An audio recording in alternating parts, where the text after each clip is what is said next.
Okay, excellent. So, welcome back to the Braver Women Show. Today we are speaking with a very inspiring guest, Al Start.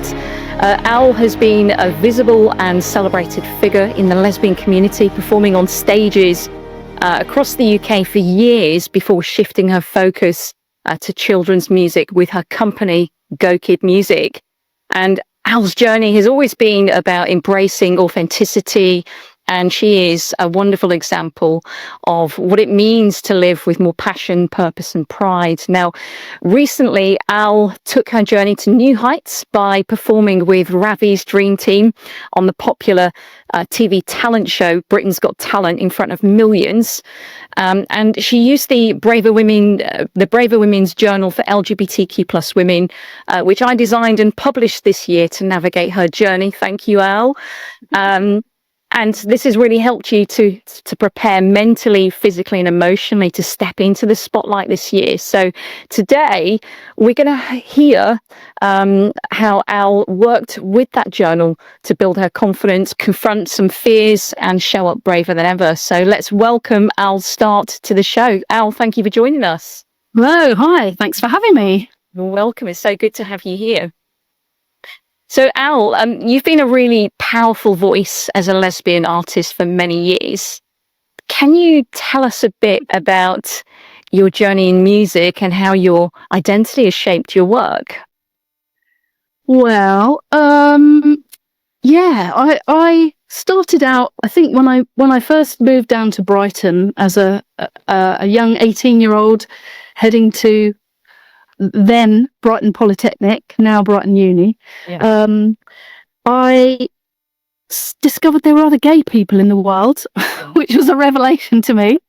I was like, oh my God. So I'd kind of left home, living in a small Surrey village, and came to Brighton, and which just completely blew my mind. Yeah. And I suddenly discovered other gay people and a whole community. And to my utter joy, because I played guitar already and I wrote songs, and that was kind of my hobby, I would say. Yeah. I discovered that on the lesbian scene at that time, so we're talking 1987, yeah. before you were born, probably, Leanne. That's right. Yeah. Yes. I discovered that on the particularly for gay women, it was all about live music and open mic nights and women's performance nights and that sort of thing. So I kind of landed in this amazing town of Brighton, now city, and it was just utter heaven. I quickly kind of got in on the open mics and started playing at things. I met lots of other women who played guitar and songwrote and different instruments. So I think I just kind of smashed into that kind of arena as my first introduction really to playing live, and particularly playing to mostly other women's, lesbians, as an audience. So what kind of reception did you receive? What was that like for you, being so young and being launched into that massive platform? Because let's be honest, if you're going to do it anywhere, Brighton has to be that place, doesn't it? Yeah, I mean, it didn't feel like a mass. Well, it was a massive platform. It felt like I sort of finally found my little place. I felt like a little jigsaw piece that had just been sort of drifting around, and I suddenly found somewhere that I fitted in. Right. Okay. And I felt like I looked like other people. We had the same vibe, or whatever. And it was amazing. It was amazing. I felt like I'd come home. Yeah. Even though I'd left home. Yeah, I had a very similar experience when I moved to London. But obviously, where I grew up in the Northwest, I was very noticeable. I felt like I stuck out like a sore thumb. Is that something that you experienced as well, where you grew up? Totally, yeah.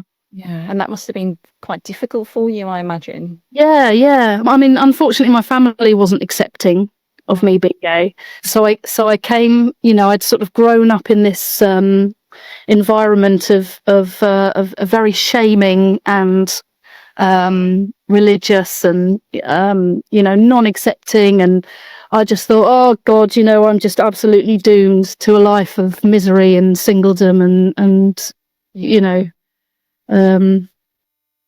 but it was interesting actually, because I was at art college at the time, and I told my tutors that I wanted to apply for Brighton, and they were like, oh, Brighton, you're going to go to Brighton now? And I was like, yes, why? And they were just like, let's just say I think you'll really fit in there. You'll have a great time. And I was like, hey, thanks. I had no idea. Yeah. Of Brighton's gay, reputation and community. So it was quite funny that other people could kind of see, sort of see that was a really good place to go. And yeah. What was coming out like for you, Al, if you're happy to talk about it? Because I know that it's, even now in 2024, so many women have such mixed experiences. I think in 2024, the world is a bit more accepting, but I'm still hearing stories of quite the opposite, and not too dissimilar to what you and I experienced growing up. What was it like for you? Well, it's weird because, the whole sort of concept of coming out, I think I found it quite strange because I guess from when I was born, I just had this natural progression of when I was very little, of definitely sort of being all like, oh, dreamy, the dreamy girls, and not in and just having the boys as friends. Yeah, was very much just how I grew up, and I had my first crush when I was about, I have this real memory of a birthday party where me and my friend over the road both had a party on the same day, and one little girl went to the wrong house, and by the time she was sort of ushered in by that family into our house, she was all in tears, and I had this epiphany of amazingness. I remember sitting there, I think it was my 5th birthday or something, and my mum said, take her into that room and make sure she's all right.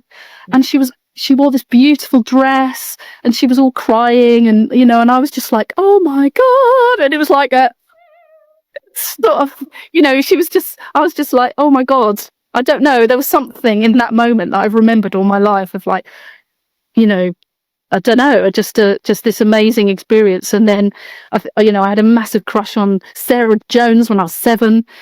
But then that's when I kind of hit this this is not okay, because I remember a boy in the class going, oh, lesbians, and it's the first time I'd ever heard the word. And I think in my head I just thought, I don't know what that is, I don't like the sound of it, and I just shut a door. And then I think for the next few years going into secondary school, I kind of just pretended and towed the line and pretended to play kiss chase in the playground with the boys. Even though none of them wanted to kiss me, and I was absolutely fine with that. And it wasn't until I was about 13, I think, going up to secondary school and having crushes, I was in the school plays and things, and having sort of crushes on girls. And I just remember getting to 15, and because I'd grown up in this religious household, we had this thing called, it was the Church of England, we had to be confirmed. Don't know if you've heard. I'm a Catholic, so I get that. And so I had to go to these groups, like these kind of like evening groups at the young trendy rector's house, and we would all sit round and everyone would go, ugh, gay people, ugh, and girls who are powerful, ugh, and all of this, and I used to sit there thinking, oh my God, I think all the things that you're saying on me. And I said to I remember I said to my stepmom when I got home, I was like, this is such a big decision, because she was so religious. So I was going, this is such a big decision for me. I don't think I can do it at this point, because I've got to focus on my own levels. Great excuse. Instead of saying, I'm so gay. But I just can't do it. I can't do it. Well, I got trapped through that process, Al, and I didn't have the courage at that age to say no. I just got swept along with all that. It's horrible. It's horrible. It's so easy to go with the flow, because everyone loves you if you do that. They're like, great, you're one of us. You're embraced, aren't you? And that seems to be the thing, isn't it? This idea of I've got to fit in, or I've got no sense of belonging. And that must have been quite difficult for you, but having all that creativity in you as a artist. and putting yourself out there on stage and being highly visible in the spotlight and having things internally. It's funny because actually I feel like I've used my family's kind of like sort of sneering rejection of everything that I ever wanted to do and everything I am as a power to power me. And I just I kind of I can sort of think back to different times in my life where I've gone, no, I've got to follow my heart. I've got to do what I want. And I've used that kind of thing as like, you're not gonna hold me back. You're not going to hold me down. Yeah. And I've used that to sort of power on. And I don't know how that happened. I don't know, but I'm glad it didn't crush me, because it could easily, crush somebody. I think that sort of amount of. Yeah, absolutely. And I know that you're in the Braver Women community, and we have quite intimate and in-depth conversations, and there's still so much fear of that self-doubt. And going with the majority rather than doing what you've done and following your heart. Of course, yeah. What does it feel like? Because I know a lot of listeners will want to know, well, what does it feel like to be able to just have that stop sign inside of you that then compels you to actually do what you want to do? It's like I've got this sort of weird barometer feeling where I can very much feel inside if something's not right. Right. If it's not right and it's kind of like not kind of true to myself. Yeah. I can really feel that. I really feel awkward. I can feel it almost physically. Yeah. As a sort of like, I don't like, is it like icky? Yeah. I can't, and that's why I sort of can't say yes to those things, and I have to, keep going that way and stubbornly and belligerently and. There's a lot of power there in listening to yourself, is what I'm hearing, really listening and connecting. Absolutely, yeah. I mean, maybe because I didn't have my mum's voice, I never really had that. She died when I was nearly 7. So I've always kind of had to have that resolve myself. Yeah, yeah. That's incredible. And that resolve has really catapulted you in various directions within the performing arts industry. And yeah, I mean, it's made me happy. I mean, that's the main thing, I think. Yeah. You've been very kind and said, I've done all these amazing things. I suppose I feel like I've kind of bumbled through and done a bit of this and a bit of that, but I will only do things if it really sits okay with me, Yeah, and you talk about bumbling through. I think is everybody. Let's get honest. Nobody has a streamlined vision of A to B. That's crap. And I think there's a lot of disempowering messages out there on social media. I think, and it gives people the wrong messaging, but it also induces a lot of shame and comparison, I think. I agree. Yeah, I agree. I think particularly when I was doing the adult music, I really felt that pressure to, I wasn't quite sure what to actually aim for. That was the weird thing. I think because we've got so few role models in the LGBTQ sort of celebrity kind of world. I mean, now there are more, but back then, I used to think, I'd love to be like, obviously, K.D. Lang. Yeah, she's one of my favorites. Yeah. Back in the day was kind of like really up there. And I even went to see Michelle Shocked. Have you heard of Michelle Shocked? I haven't. No, I haven't. Because back in the 90s, she was she was a singer-songwriter, an American. I think lots of your listeners will know who she is. Yeah, but it's all turned very sour recently. In more recent years, she's been very much against the LGBTQ community. But back in the day, she was somebody. And I remember she toured in the UK and came to London, and me and a whole load of friends went to see her play live, and it was just her and her guitar. Yeah, I think it was the Hammersmith Odeon, something like that. It was a big stage, big venue, absolutely rammed with lesbians from all around the whole UK, Yeah. And the sound was fantastic, and I just thought, that is what I want to do. Mm-hmm. Just that, But yeah, there weren't that many kind of platforms particularly to sort of kind of go up onto. Yeah. I sort of felt like I could get to a certain level. Yeah. And then just keep going around. That's so true, because I remember I was in Leeds one night for a night out when I was in my very early 20s, and one of my friends said to me, he said, "Have you heard of Al Start?" And I was like, "No." And sorry, Al, but at the time he said, "I've just been listening to this incredible artist," and it was just around the time where iPods were produced. I remember looking at one of your album covers and totally resonating with your appearance and thinking, oh my God, I feel okay to dress and be like me, because I'm quite androgynous, quite boyish. Yeah, same. Yeah. And just seeing that visibility that you had out in the world within the music industry, it just reminded me of the love that I had for Katie Lang, because she was the only other person, and Ellen DeGeneres, that was available for me to visibly see and relate to. So I think you're underselling yourself a little bit, because I do think that you've had that impact throughout the UK with people who know you. Yeah. Well, thank you. That's amazing.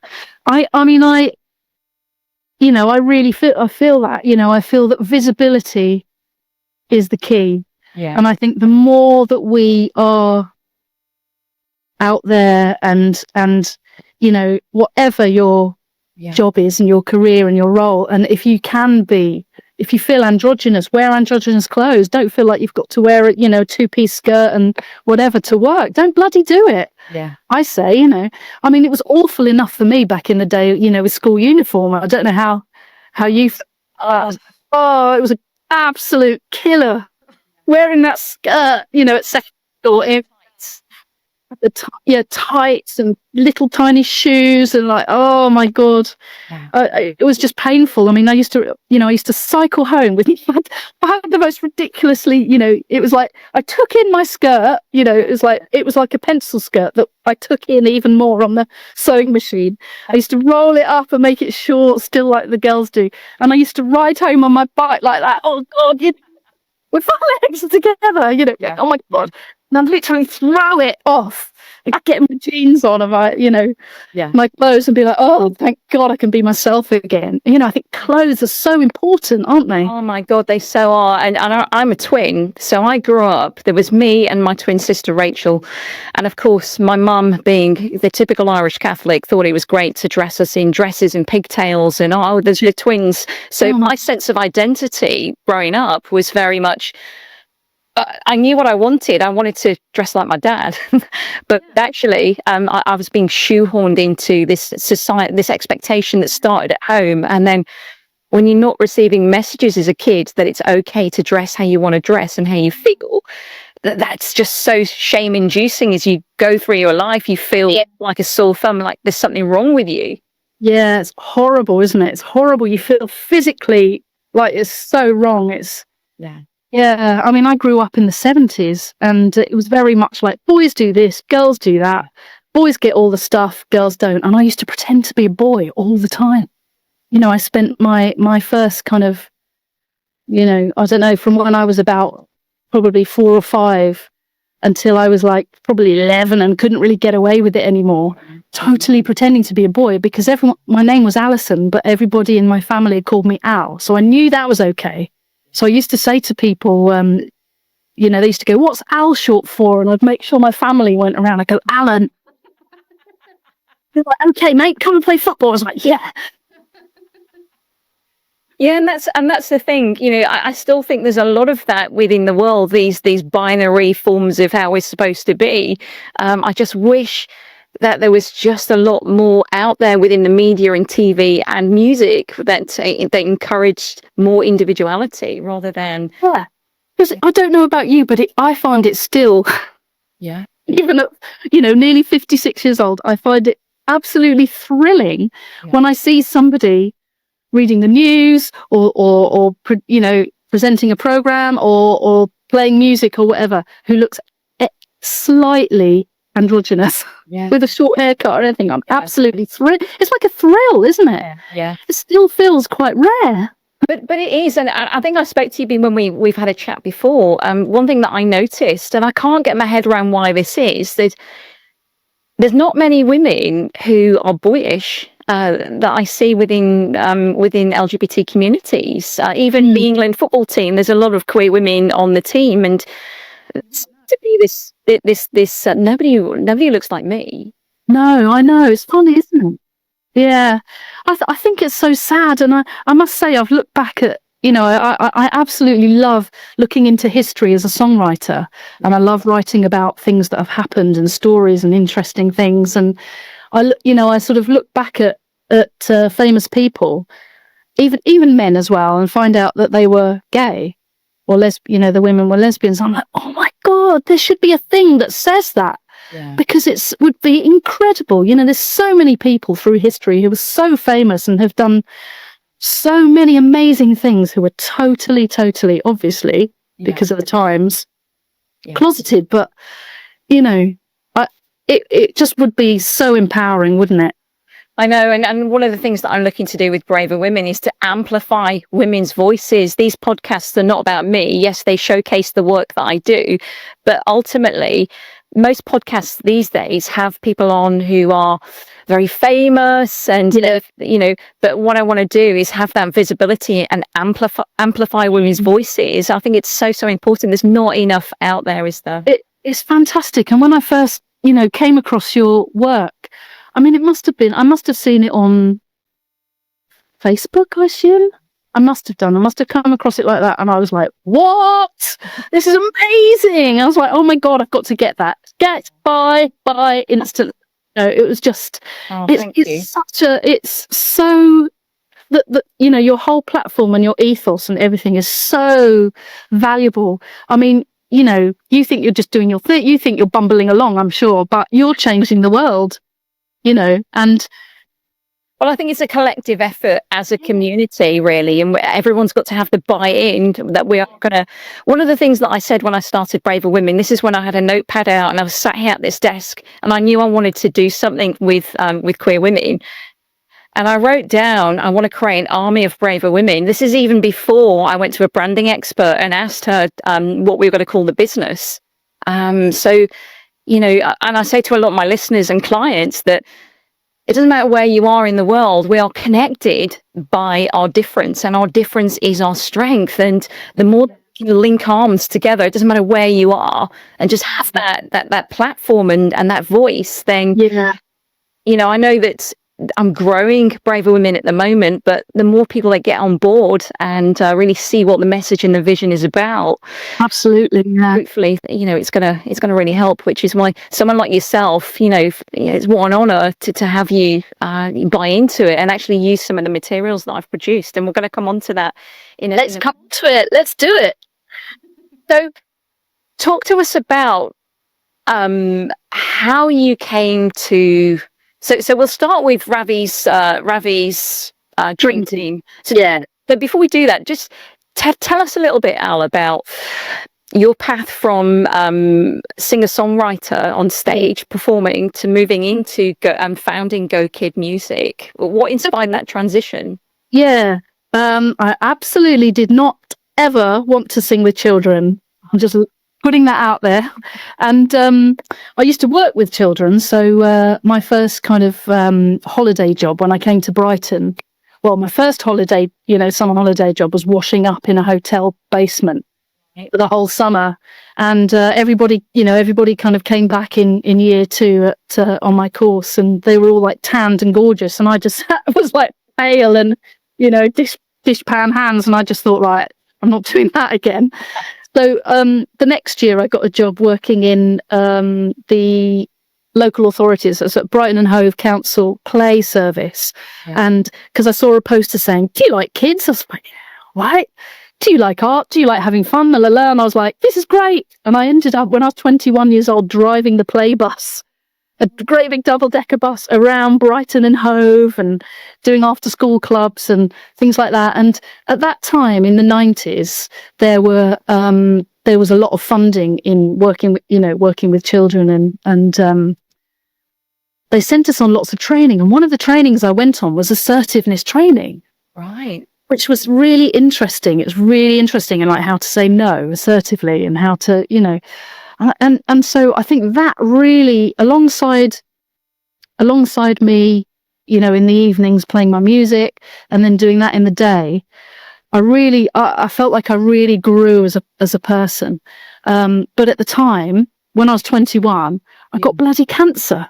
So I left my course, and that summer found a lump in my neck, and I was thinking, oh, feels weird. Got it checked out. Turned out it was thyroid cancer. And so through all of my 20s, I was having treatment for bloody cancer, which obviously, touch wood, I'm okay. And it worked and everything, but it really, it held me back so much. And I was just in and out of hospital, on and off medication, having radiotherapy and operations and things. And do you know the weird thing? Another thing where I really had to listen to my heart and be strong was when I finally went to see this so-called specialist about it. Yeah. And they'd done all these tests, and they said, "Oh, we don't like the look of it. We're gonna scoop it out." He said, "But it's right on your vocal cords, so we're gonna have to take out some vocal cords. So you're gonna have a husky voice, a lovely husky voice, lovely." And I was like, "Hang on, I'm a singer." And this is when I was 21, and he was like, "What do you mean, professional singer?"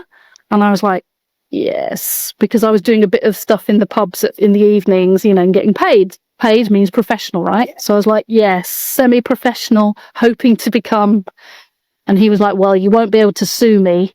And he was really weird. He said, you'll have to sign a disclaimer because your voice will change and blah, blah, blah. Anyway, to cut a long story short, my girlfriend at the time, my partner, was a vet and really knew loads of medical things, and asked what his speciality was. And he was just a varicose veins general surgeon. So I was like, right, I'm not doing it. I'm not having him touch my neck. I need my voice. My voice is my thing. It's my number one thing. So I absolutely stuck to my guns, managed to get transferred to Guy's Hospital in London, and they did an 8-hour operation and dissected it off my vocal cords. And although my voice has changed and it does feel a bit funny inside, it's okay. It works. That's incredible. So lucky escape. But I'm so glad I said to him, yes, I'm a professional singer, and yes, I'll stick to my guns. So when I hit 30, they sort of said, oh, we're just going to do a bit more radiotherapy, one more. And I went, actually, can't do it. Let's say it's done.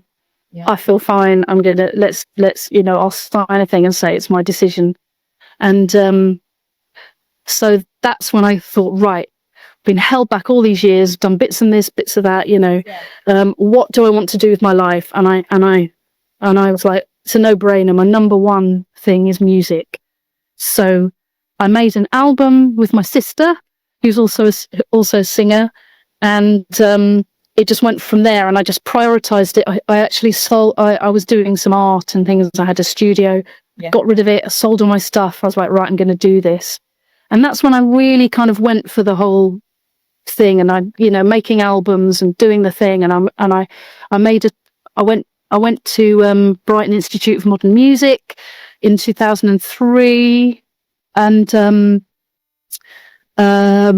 did like a professional development course. And then I planned a tour, and I went to America, East Coast America, with my guitar on my own. I was really brave. And I did like a month touring there, and I came back and I was like, oh my God, I had all this money. America was amazing. They absolutely, just love their music out there. And then I did a month around the UK, and I was flat broke. Absolutely broke. And there's just, I just thought, how am I ever going to make money doing music? And because I was so broke, I had to get a job. So I started working in a school, doing an after-school club. And people used to say to me, they'd see me with my guitar going off to a gig in the evening. And they used to go, please, will you sing with the children? We need a singer. And I was like, no, I'm a proper singer-songwriter. And they went on and on and on. And eventually I was like, oh God, all right, then I'll sing, in your assembly. So I wrote a song called The Creepy Castle, because I knew what made children. I'm going to ask for a rendition now, Al. On my guitar. I'll sing it for you. Oh, that's great. I wasn't expecting that, but go for it. So I'll sing you a bit. So I was like, It's incredible. Go for it. Down at the creamy castle, nobody's ever home. And I did sign language with it because I signed with kids. Wow. And they absolutely loved it. Yeah. And then they were like, let's have another song the next week, So I started writing these songs. Yeah. And then I thought, oh my God, this is brilliant. I love it. It's so much fun.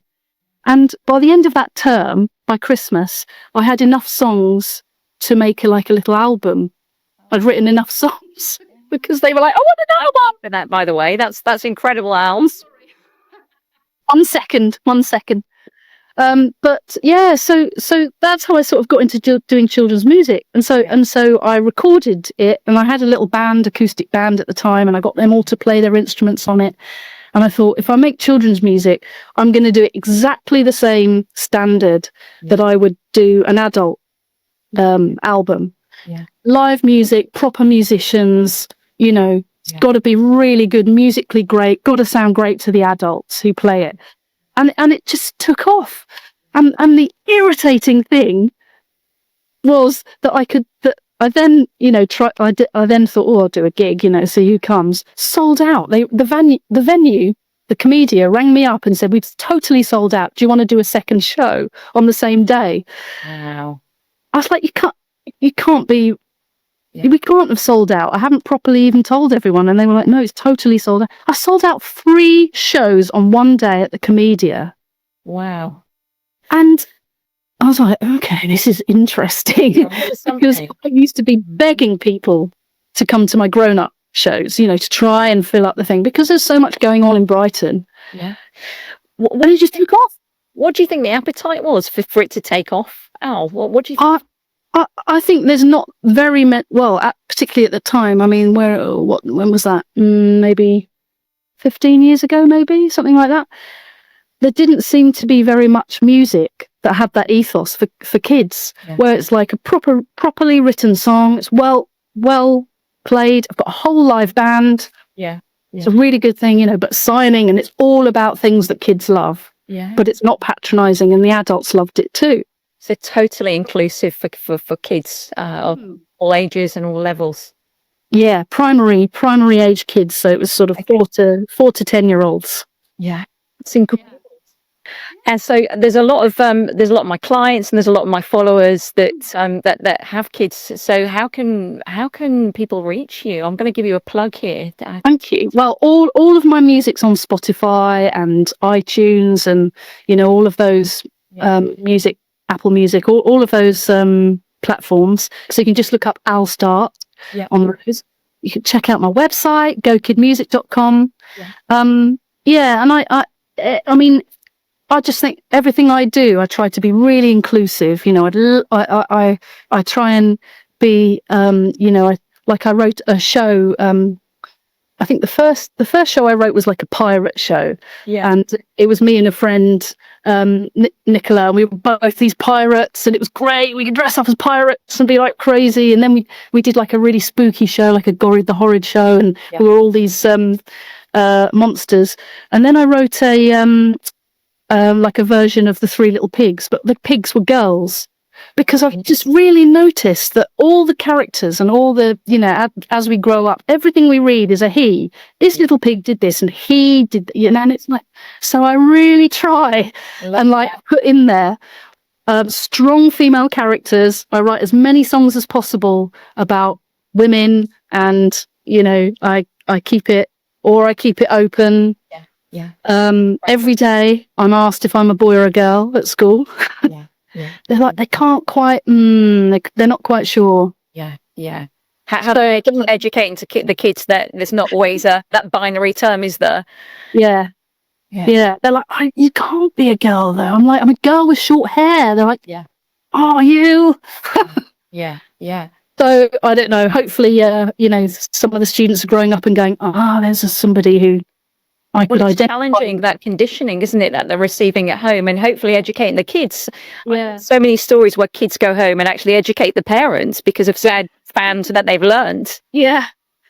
So talk to us about your recent experience on Britain's Got Talent. It's a huge platform. So funny. I never thought I would be on Britain's Got Talent in a million years. It's just hilarious.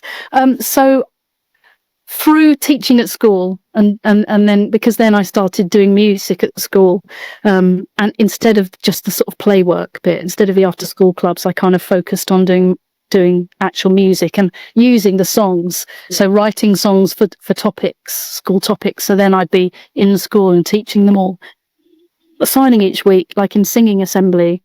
And one of the lads who was in my one of my reception classes, who absolutely loved his music, kind of sort of disappeared around year one and then returned again about a year later and had clearly had some operations. And that was Ravi. And it turned out he'd had a brain tumour and a really long sort of recovery and operations, and it had affected him so much. And so he, I think he was in about year two, maybe year three. He'd been doing some fundraising then, and he got in touch and said, would I sing on his charity single? And his favourite song was "A Million Dreams" from The Greatest Showman. So I did my little bit, I recorded my bit and I videoed it and sent it in, and they edited it all together, and they had loads of celebrities singing on it as well. And he raised lots of money, and he said he was going to kind of have a target of £100,000 to raise money. And then he did this various other kind of sports fundraising. He did a fashion show, and at that point, I think Britain's Got Talent picked up. Oh, that's right. He was given a prestigious award in the Child of Courage award on ITV. That's just been on again this year. So he must have got it the year before.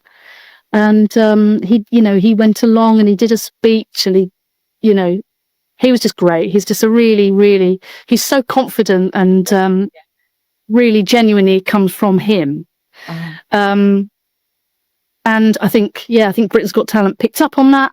They invited him to come and sing the charity single, to audition for BGT. Yeah. And so he put together a little kind of, I won't say choir, but sort of a choir of kind of ragtag people that he'd met along the way. So there were people in our group, in the dream team.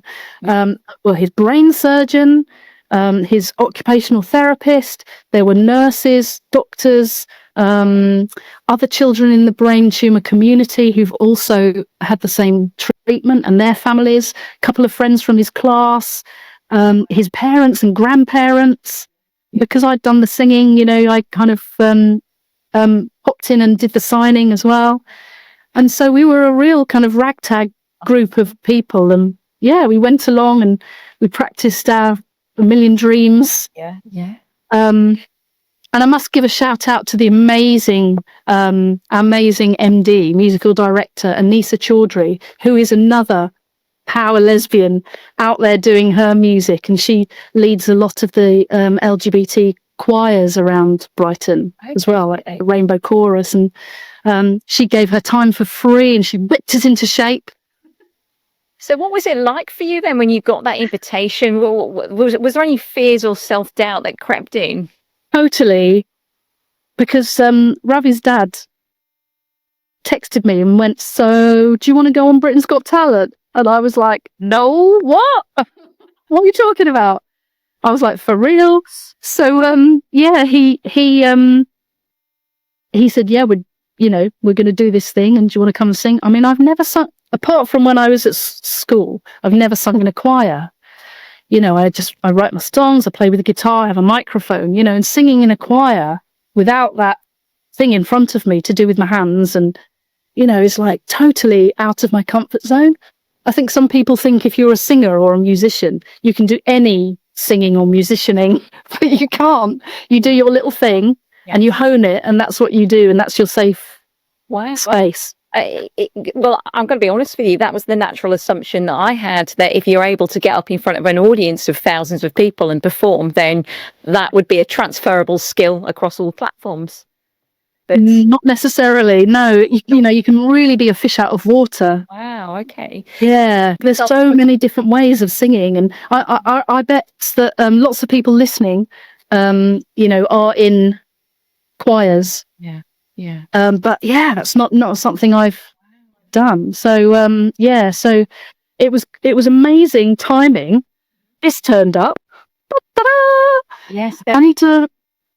Yeah, I just thought, need to really think about this, and so I really applied this. Oh, it's so nice to see you holding it, Al. So you so they that? oh, that's That yeah, I can resonate with that.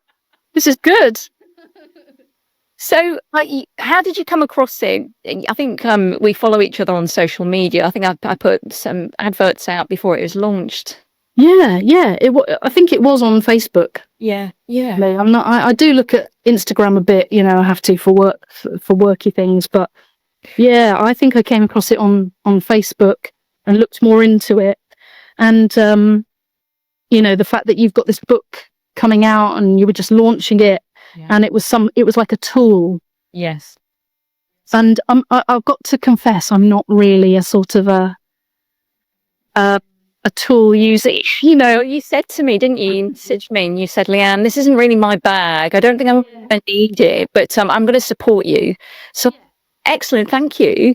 And next news, I found that you'd opened it, turned a page, and then suddenly your whole journey had been transformed by using it. So Definitely, yeah. it's just so good to hear that. So how did it help you prepare mentally and emotionally for performing on such a big stage? I think for all of us in everyday life, we have, like you said, you talk about kind of beliefs that have been kind of programmed into us that are really hard to keep at bay. And I think then also, like you say, our difference is our strength. But if you are kind of like on a bit like floundering around on your own most of the time in whatever you do, it's hard to feel it like it's a strength. Yeah. So I think, first of all, I thought, oh God, I'm just going to get laughed at. And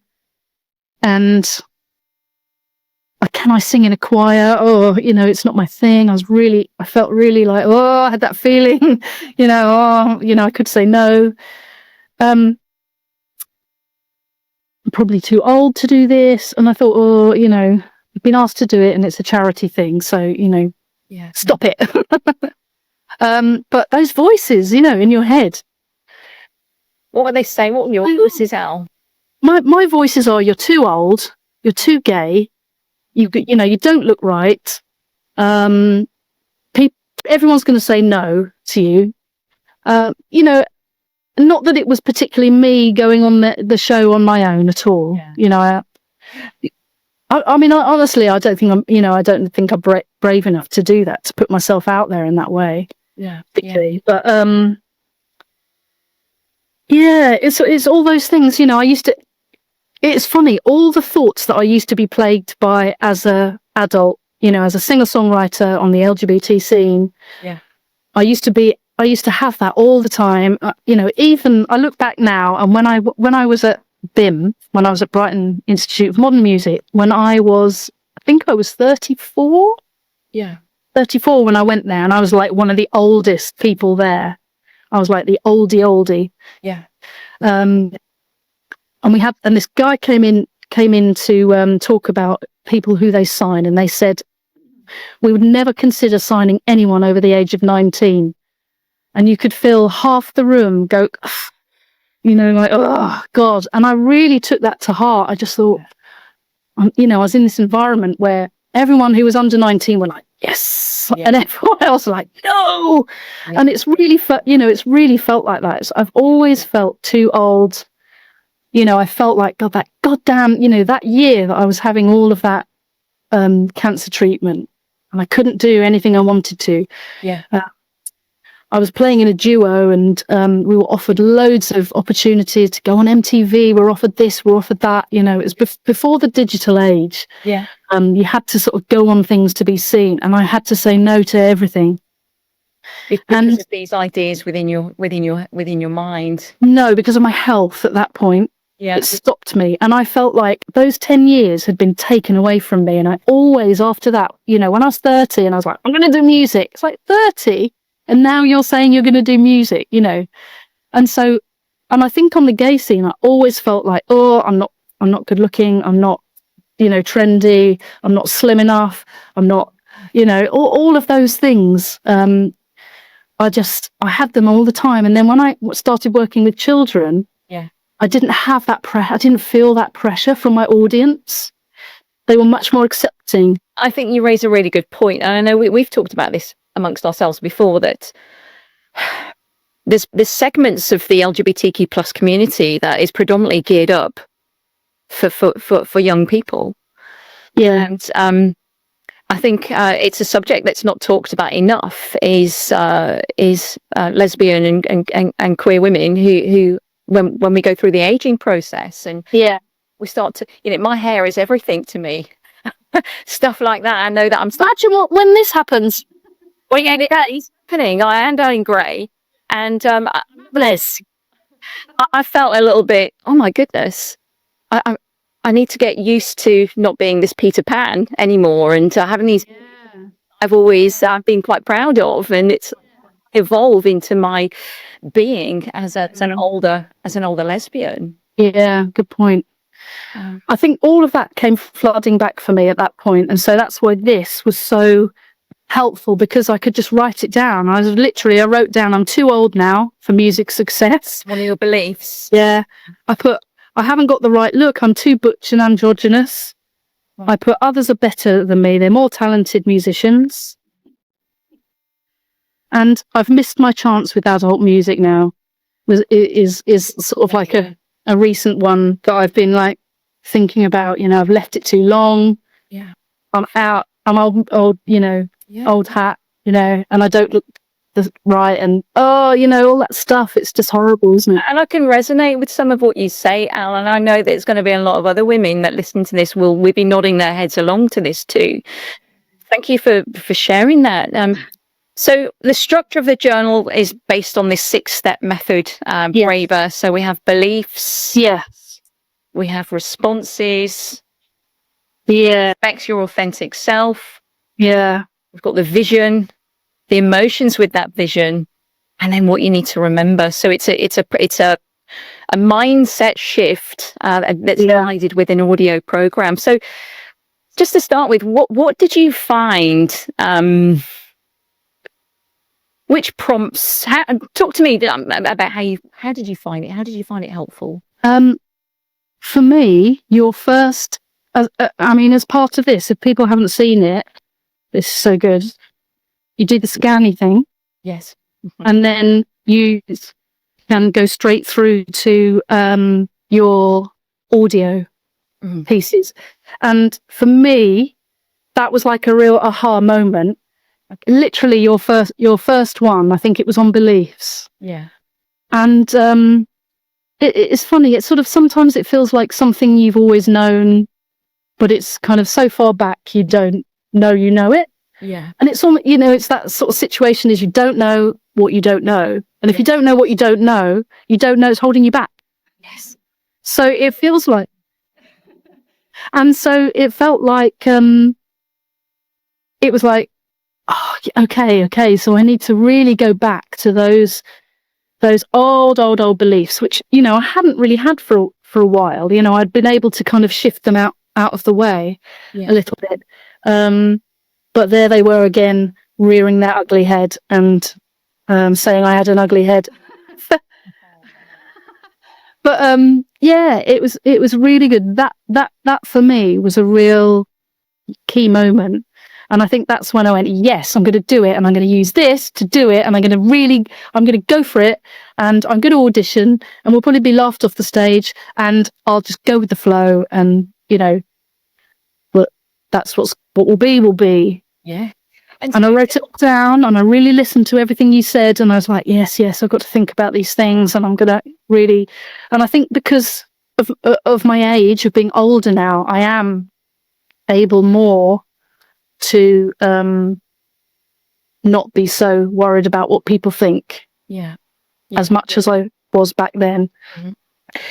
Which prompts did you find the most helpful? Because there's a self-hypnosis in there as well. I'm just curious to see how you got on with that. My memory is terrible, Leanne. I'm really awful. I did do it. Yeah. I sat in my garden. I was telling you before, wasn't I? I sat in my garden. It was really sunny. I don't know when it was. I think it must have been spring. Mm-hmm. I can't remember when I did it. I don't know. Mm-hmm. No, because I think we went on in January. So it must have been in autumn. Was it last year that you brought it out? No, it was this year. So it was in January. It's in January. I was sitting in my garden listening to it. So it must have been a really sunny day. And I had a coffee and I was sitting in the garden and I was really listening to it, and just, I suppose I found that same feeling as when my dad used to say to me, you don't like art as much as you think you do. You need to go to, college and learn to be a banker or something like that, like me. And I'd be like, I don't think I like art as much as I think I do. I was like, no, I do. I really like it. I want to go to art college. I love art. I love it, and it was almost like that thing of like letting go of those voices that hold you back. Just bringing everything into the forefront, that awareness. Yeah. Dots of how does this affect my authentic self? Yeah. Well, isn't it when you realize the gravity of an idea that's floating that you're buying into and giving it life? Yeah. And I think for us, pride is a bit of a forgotten. I feel it's gone a bit sidelined these days because everyone wants to be queer in the queer community, and it's like, that's okay, we'll embrace you. But the only reason we have to celebrate pride is because of all the bloody shame, all the shame that has been put on us, not only in history but as we're growing up. Yeah. And I think it's that, it's that internalized. Mm-hmm. It's just so grim. Yeah, very much so. I think what I tend to notice is when I have clients that sit in front of me, it's not until we get working together that they realize that actually, because this is so internalized and it's been squashed down, I don't notice it anymore. These feelings of shame come in. I work through it and just crack on. But actually, I shouldn't have to feel this way anyway. But don't give it too much thought. But just have to just push on. It's that stack effect with everything is so entrenched internally. Yeah. The women only notice the symptoms. I notice that I'm really quite frightened of my emotions, or I notice that I don't really value myself and I hold myself back and I don't put up for opportunities, but I don't know why. It's because it's almost like they've tuned out to what's really going on inside. And as a performer, I think when you're a performer, you're constantly comparing yourself to others. And even taking this look and how I am out of the picture, I always used to compare myself to somebody who was classically trained. And so a big thing that's held me back in my music career is the fact that I don't read notated music. Right. I mean, I could do it if I sat down and sort of like sweated over it and tried to work it out. So bad at it. It's just not my thing at all. Yeah, and as when I was a child, I wanted to learn guitar, but my dad made me learn classical guitar. And I was like, no, I want to be like the Beatles. I just want to write songs and go like that. Yeah. Things like, no. He said, if you're going to play guitar, you've got to learn it properly. So the only guitar he would get me was a classical guitar with nylon strings. I had to put my foot on a footstool like this, and instead of sort of like being like, I was like, no, I had to sit like this, and you have to go, green sleeves is the one I love, and it's horrible, and it wasn't what I wanted to do at all. Yeah. And I wasn't very good at it. I didn't pass any exams. Yeah. Or get the grades and that sort of thing. And so I've always felt like I'm not a proper musician. How could I possibly do it for my career? Mm-hmm. Mm-hmm. And it's taken a long time to sort of go, okay, you can do it your own way and be different. Yes. Yeah, absolutely. So this journal, How long did you use it for, Al? I did a real concentrated burst, Yeah. and I listened to the audio as I went through, and it was totally at the time when it was Britain's Got Talent thing, and I just thought, right, you've only got one life, we think, so let's make the most of it. Let's it's like, if you're not going to do it, if you're going to say no to things, if you're going to hold yourself back, because nobody else was holding me back, if I'd have gone, oh no, I don't think so, people will think I'm an idiot because I've been on Britain's Got Talent, then I'd miss out on the whole experience. So what realizations did you have then? So this is one of them.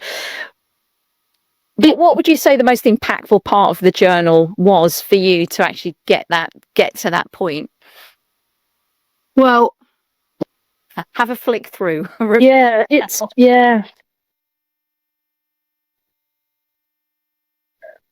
Being your authentic self is a really big one, because like I've said earlier, there've been points in my life where I've gone, no, I do want to do that, and I am that, and and it's that feeling of like, oh, I'm not being authentic. And I think that's really key.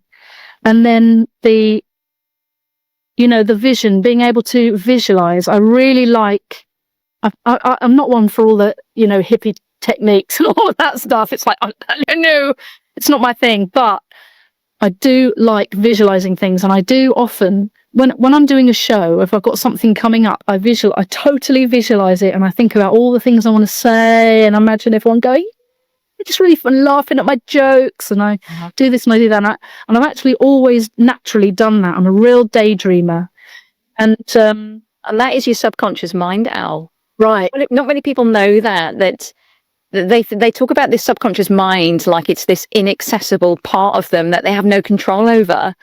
But actually, if you think about the word imagination, image in action, it's something that I talk to my clients about.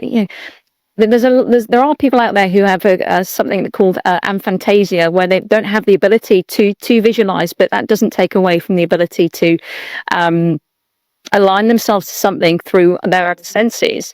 Yeah. But visualization is just, we do it all the time. People I do it all the time. They only dream, well, they imagine and predict scenarios. They have different arguments in their head about what they should have, could have, would have said. Yeah. And then reflect on what they did by using that technique. And I suppose when you say it like that, it's more, perhaps it's more common for us to remember something. Yes. Like we've come back from the pub, and it's like you're thinking over that thing, and like, why did I say that? And oh my God, that was so embarrassing, or whatever. You sort of do it in that way, but you can do it forwards as well. And I do it forwards a lot. So when I've got something coming up, any show, anything I'm doing, I imagine what it's going to look. I sometimes draw things. I draw what I want it to look like. So actually, it was really good. But writing it down has been brilliant. So like writing down like emotions with the vision. Yeah. So visioning what I was aiming for, and then the emotions that go with it. Then it's like, I want that. I want those emotions. I want to feel happy. I want to feel excited. I want to feel, that sort of like gratification of like, I've been brave and I've done something. I've taken a risk and it's paid off. That's absolutely. And the thing is, people don't realize that a lot of the struggles come from emotional imprints. Something significant happens in their life. It could be traumatic or it could be good. But when a feeling is deeply felt, connected to an experience, the brain creates a memory with an emotional imprint. And the more of those imprints that you have, the more that those memories are indexed. And so this is how we can almost reconfigure what's going on by using our visualization to imagine, well, this is what I want. And if I let that emotion come, then most people feel their way through life. Everyone, how do I feel about it? I feel like I can do that. I feel like I can't. Nobody's very logical about stepping out of that feeling, knowing that that feeling has been created by how you think or how you feel or past experiences. But using that logic of how the brain can work against you to create a new emotional imprint with a vision to help you create more memories. Because every time you feel something connected with a vision, it's almost a memory. So when you imagine it, then you feel that feeling is being programmed in. Is that what you experienced doing it? Definitely, yeah, definitely. Yeah, definitely. And it's so liberating. It's so liberating, sort of like really kind of honing down like a particular belief. I think the key to it, isn't it? I think maybe I saw something that you something that you said on Facebook on one of your when you're sort of talking, and I think you were saying just don't make it too big, just be really specific. Think of a really specific belief that's holding you back, or a really specific thing, and then you can kind of like work through it and just do that kind of one thing at a time. I mean, I haven't written loads in here. I sort of feel like I got to the be able to. It did its job. Totally did its job. In record time. Because look what happened. In my jar of awesome that my sister gave me, you probably can't see that. A little bit. It says jar of awesome. Jar of awesome. My sister said you've got to remember the things that you achieve, because I'm somebody who always is looking at the next thing. It's like, okay, I've done that. That's it was okay, it was good or whatever, and then I'm on to the next thing, the next great idea, next idea. And she's like, you've got to remember those, because I think a lot of us put pressure on ourselves to be doing better, got to do more, got to do better, especially if you've got your own business or company or whatever. But look what happened. Oh, we got the golden buzzer. Not only did they like our performance, Alesha gave us the golden buzzer, and this rained down on our head, and I scooped it up and keep it. Because about that, talk to us about what that was like. Were you expecting it, or was it just? Oh my God, not at all.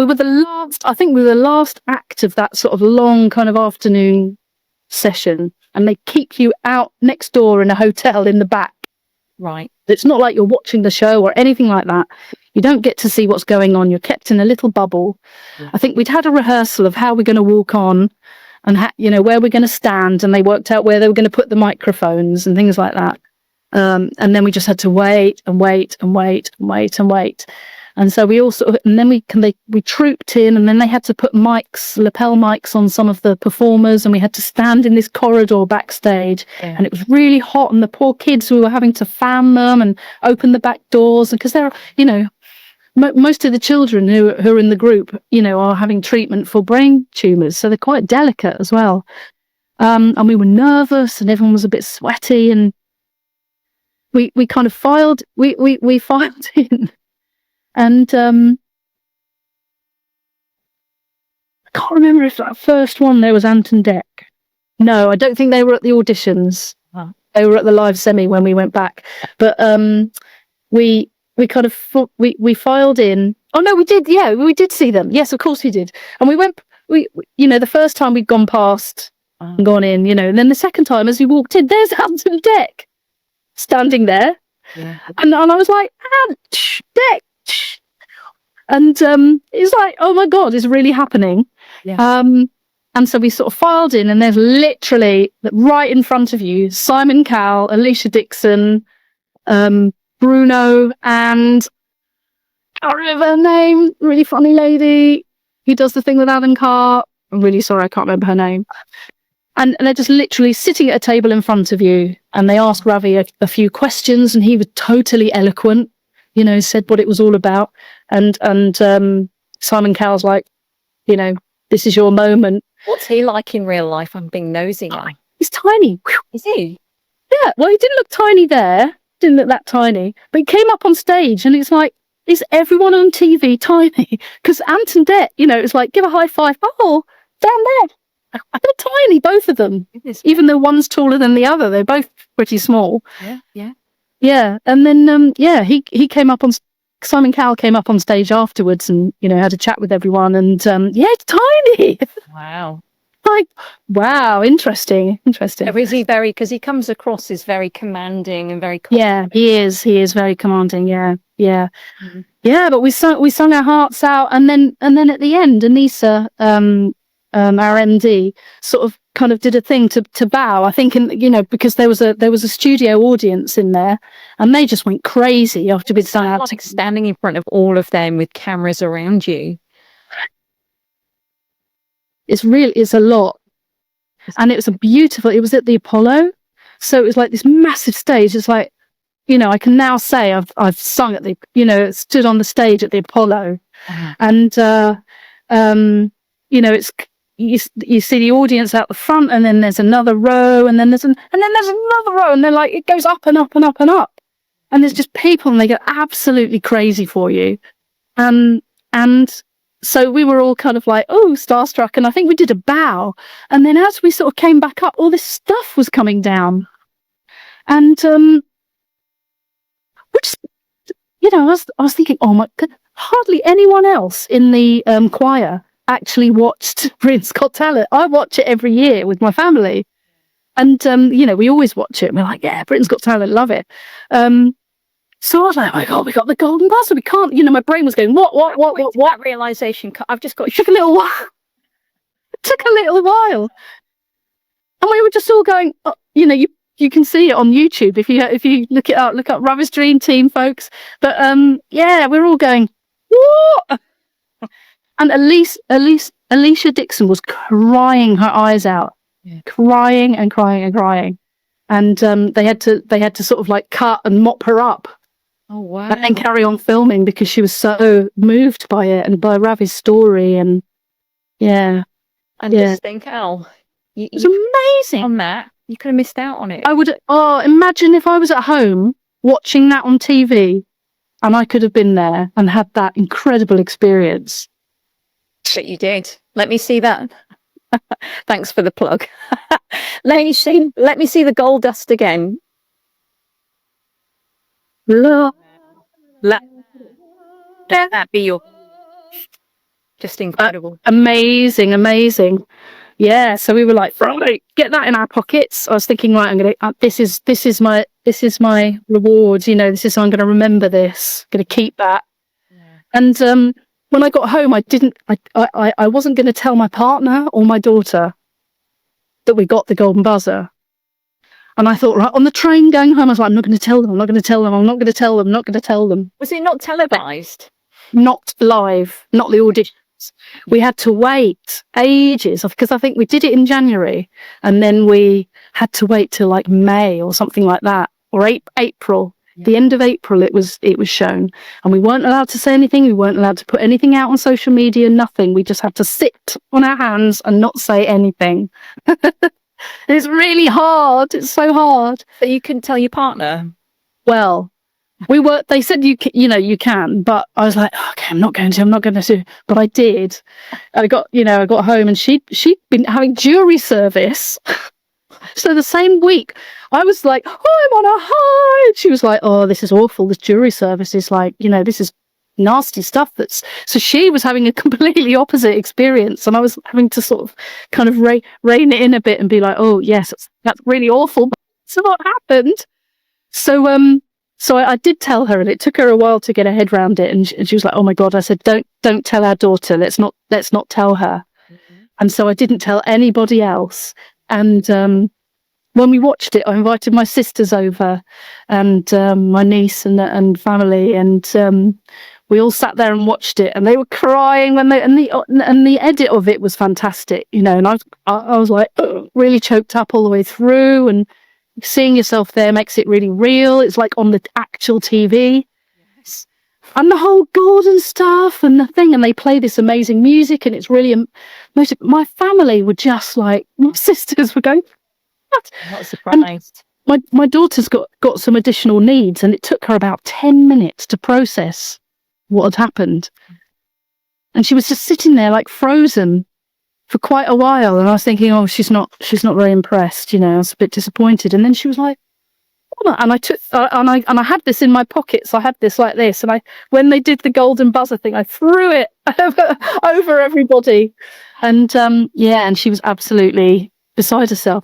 And she said to me the nicest thing she said. She went, "I'm actually quite proud of you, Mama."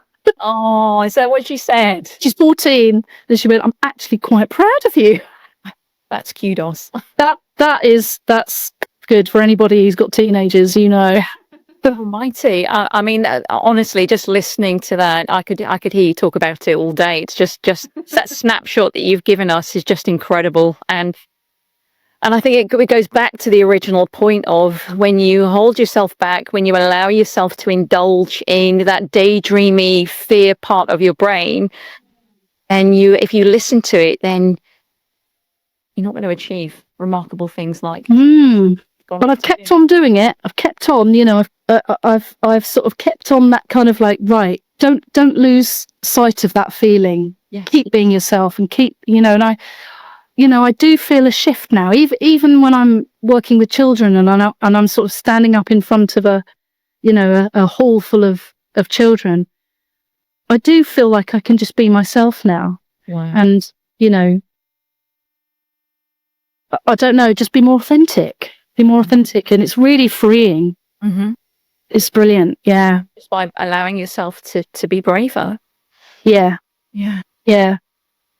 So Al, I mean, I'm blown away by that. I really am. I mean, I think it's incredible. I really do. And I'm honoured to have produced something that has helped you in some way achieve that. I really am. Clever old stick, aren't you?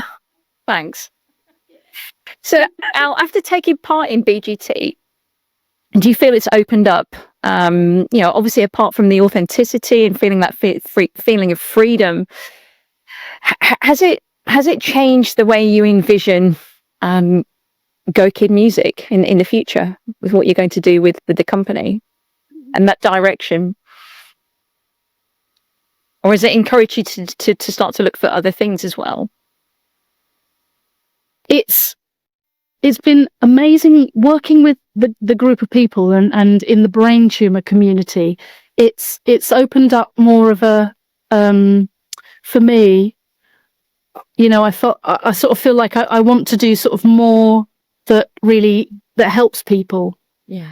And for a while now, you know, I've been focused because I'm an adopter, and I've I've kind of done projects and work where what I'm trying to do with my children's music is make it for children who have been fostered or adopted or had early trauma to feel safer in school and more able to learn by using creative resources. So that's why I've kind of built up all my educational resources, and it's all music based and creative learning and that sort of thing.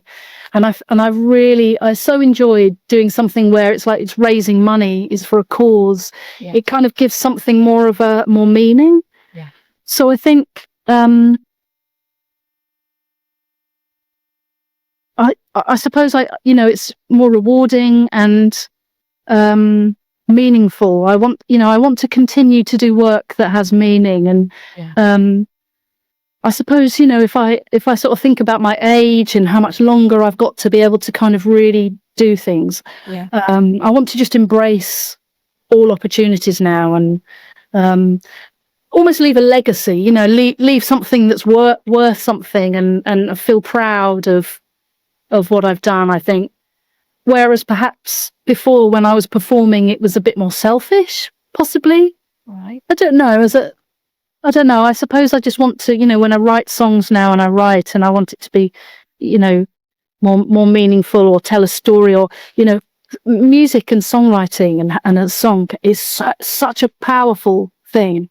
Yeah. Can be such a powerful... it evokes emotions, isn't it? Yeah. Music instantly, without even thought, it can make you laugh or it can make you cry.